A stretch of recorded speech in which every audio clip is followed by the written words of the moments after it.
అంటారు? అంటే అది ఒకదానికి అసలు పొంతన లేని విషయం. పవన్ కళ్యాణ్ తను వ్యక్తిగతంగా భక్తుడు, తను గుళ్ళకి వెళ్తుంటాడు.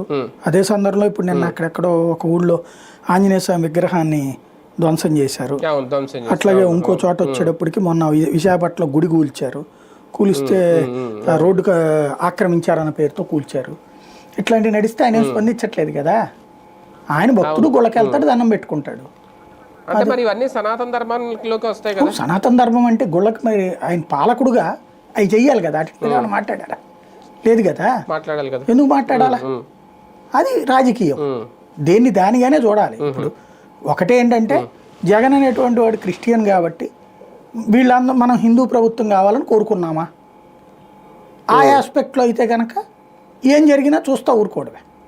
ఎట్ ద సేమ్ టైం లేదు, హిందుత్వానికి సంబంధించి ఎవరు ప్రాబ్లం తెప్పించినా మాట్లాడాలనుకుంటారా, అది ఒక ఆస్పెక్ట్. రెండోది ఏంటంటే ఇక్కడ పవన్ కళ్యాణ్ చంద్రబాబు ఇద్దరు భక్తులు. ఇప్పుడు ఆయన రేపు ప్రయాగరాజ్ వెళ్తున్నాడు లోకేష్ కుటుంబ సమేతంగా. ఆయన భక్తుడే, ఆయన పూజలు చేస్తాడు. వాళ్ళలో పూజలు చేయని వాళ్ళు ఎవరున్నారు? పాలన వేరు, ధర్మంని పాటించడం వేరు, సమాజంలో ఉన్నటువంటి చైతన్యం వేరు. ఇవాళ అన్యమత ప్రచారం జరగట్లేదా? హిందూ మతానికి సంబంధించినటువంటి దాంట్లో తేడా జరగట్లేదా? నడుస్తూనే ఉన్నాయి వేటికయ్యి. కాబట్టి దేనిదే ఒకటే ఏంటంటే ఇప్పుడు మనకి పాపులర్ డైలాగుల్ని హైలైట్ చేసుకోవడం. ఇంకోటి ఏమంటానంటే నేను ఆర్ఎస్ఎస్ చీఫ్ మోహన్ జీ భగవత్ మొన్న ఉపన్యాసంలో కీలకమైన పదం వాడారు.